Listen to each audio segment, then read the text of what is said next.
Hey everyone, welcome to the Oasis podcast. I'm your host, Miss AJ. Thanks for tuning in. An oasis is something that provides refuge, relief, or pleasant contrast, and that is exactly what you can find tuning into the Oasis podcast. This will be a space where I and special guests will be cultivating intentional and honest conversations about life's journey. So what are you waiting for? Subscribe now. Also follow us on Instagram at the Oasis Podcast. That's THEOASIS Podcast. Hey y'all, it's me again, giving y'all an update on my fertility journey.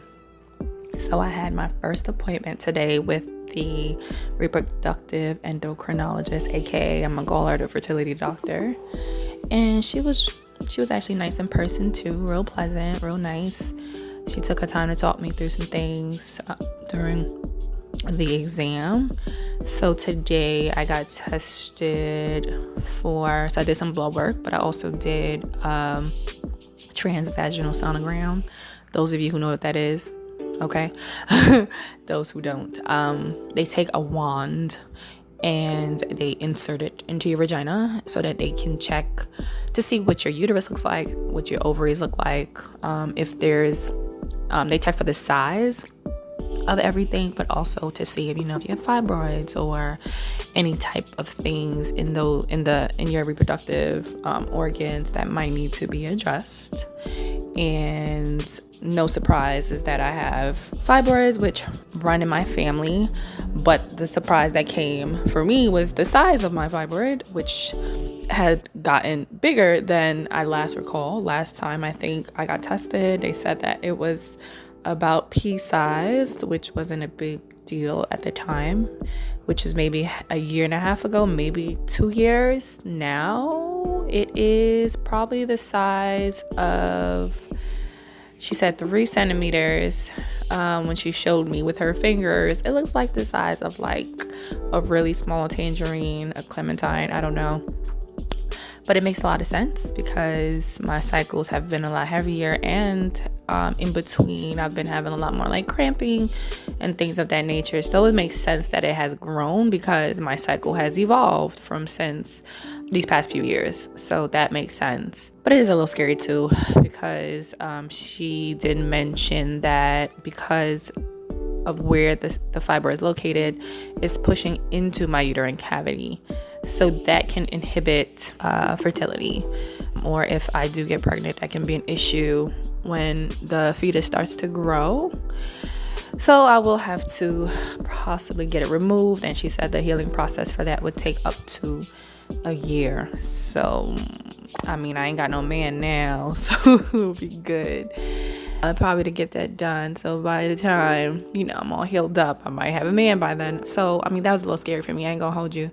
It was a little bit scary when she said it. Like, oh, surgery. I don't know who likes to do surgery. So, but this is the point of why I was doing all this, right? I'd rather know what's happening now, right? Before I dive headfirst into the process and then all these things pop up. So I'd rather know now so that I have the time to process and think in a less emotional state than when I'm like with somebody and I'm ready to move forward and then it's like, oh, all this crap happens. So this was the point of doing all this stuff. So that's that first part. And then I did some blood work that is going to check my prenatal hormones. I'm going to do some genetic testing to see if I have anything, that's alarming that I, need to know about, as well as I scheduled for an HSG, which is I'm going to probably mispronounce this, but it's a high hysterosalpingogram. And that's where they inject a dye into your uterus that's supposed to travel into your uterus, into your fallopian tubes, to check to see if there's any blockages. So if you have anything else going on in there, like fibroids, etc., it sees how large it is. It sees kind of where it's positioned, I guess, a little bit better. That's not going to be fun. I've already heard and read that can be a process that causes cramping and some pain. So I have that scheduled for Friday of this week. Well, that date would mean nothing to you all when you probably hear this, but which is in a few days. And so I have to mentally prep myself for that. But all in all, I'm happy because things are moving.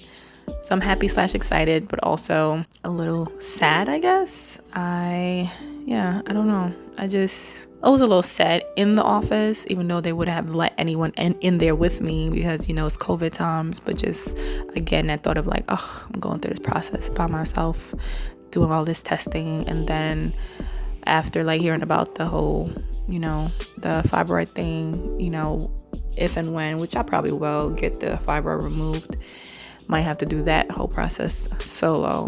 But I also know that it's something I can handle by myself, and I will handle by myself, and I'm gonna get through this. And so I am motivated. I know I am covered. I know I'm blessed, and I'm grateful because I have insurance that covers all this stuff, right? And I don't have to really come out my pocket to get this done, and I'd rather know than not know.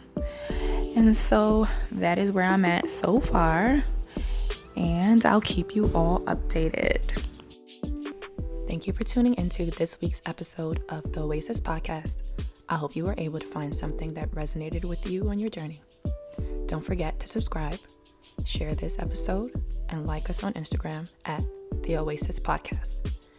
If you have any questions or comments, direct message us on Instagram or email us at ajaysoasis@gmail.com. Again, that's AAYJAYSOASIS@gmail.com.